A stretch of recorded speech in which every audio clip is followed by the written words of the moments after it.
జూబ్లీహిల్స్ ఉప ఎన్నిక పైన బీజేపీ ప్రణాళిక సిద్ధం చేస్తూ ఉంది. బీజేపీ అధ్యక్షులు రామచంద్రరావు నూతనంగా ఎన్నికైన తర్వాత మొదటిసారిగా ఉప ఎన్నికలు వస్తూ ఉన్న వేళ ఖచ్చితంగా బీజేపీ గెలవాలి, కొత్త నాయకత్వం వచ్చిన వేళ రామచంద్రరావు బోని కొట్టాలి అనే నేపథ్యంలో వెళ్తా ఉన్న పరిస్థితి కనబడతా ఉంది. ఇప్పటికే బీజేపీ అధిష్టానం క్లియర్ కట్గా చెప్పడం అయితే జరిగింది. ఎవరికైనా టికెట్ ఇవ్వు, కానీ గెలిచే క్యాండిడేట్కి టికెట్ ఇవ్వు అన్నట్టుగా రామచంద్రరావుకి పూర్తి బాధ్యతలు అప్పచెప్పినట్టు కూడా కనబడతా ఉంది.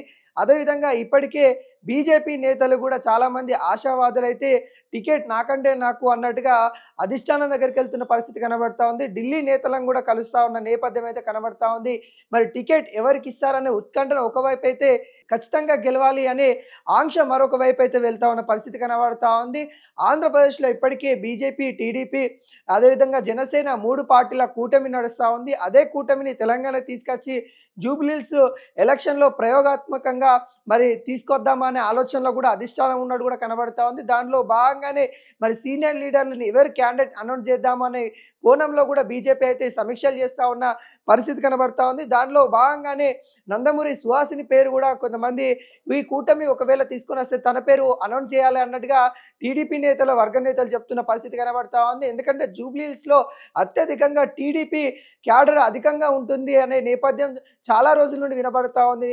ఆ నేపథ్యంలో తనకి ఇవ్వాలి అన్నట్టుగా ఒకవైపు ఆలోచన జరుగుతూ ఉన్న పరిస్థితి కనబడుతుంది. లేదు, తెలంగాణ వాసులకు ఇవ్వాలి, తెలంగాణకు సంబంధించిన బీజేపీ నేతలకు ఇవ్వాలి అన్నట్టుగా మరో కోణం అయితే వినబడతా ఉంది.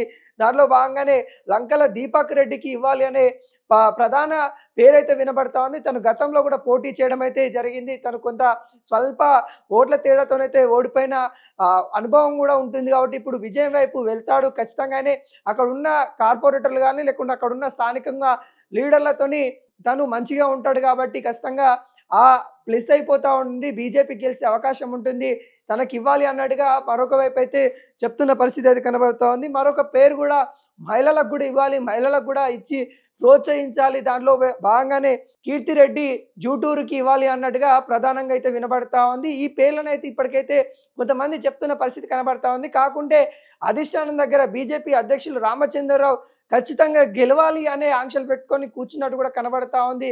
లీడర్లకు కూడా వాళ్ళ సమీక్ష చేద్దాము అన్నట్టుగా పిలుపునిచ్చినట్టు కూడా కనబడుతుంది. ఖచ్చితంగా ఈ ఉప ఎన్నిక ఛాలెంజ్గా తీసుకోవాలి. కూటమి పెట్టా లేకుంటే కూటమికి సంబంధించిగా కాకుండా మనం ఇండివిజువల్గా అయినా పర్లేదు, ఎలా అయినా పర్లేదు, ఆ స్థానాన్ని గెలవాలి అనే కోణంలో బీజేపీ ఆలోచిస్తున్న నెపం కనబడతా ఉంది. దాంట్లో భాగంగానే కసరత్తు అయితే చేస్తూ ఉంది. అధిష్టానం కూడా రామచంద్రరావుకి అయితే టార్గెట్ ఇచ్చినట్టు కనబడతా ఉంది. ఖచ్చితంగా గెలవాల్సిందే, ఇక్కడ బోని కొడితే వచ్చే స్థానిక ఎన్నికలలో కూడా బీజేపీకి మంచి ఫలితాలు ఉంటాయన్నట్టు కూడా ఆశిస్తూ ఉంది. మరి చూడవాలి బీజేపీ నేతలు ఎంతవరకు ముందుకెళ్తారు, వాళ్ళు ఎవరు క్యాండిడేట్ అన్నది కూడా ఇంకా ఉత్కంఠ పరిస్థితి అయితే నెలకొంది.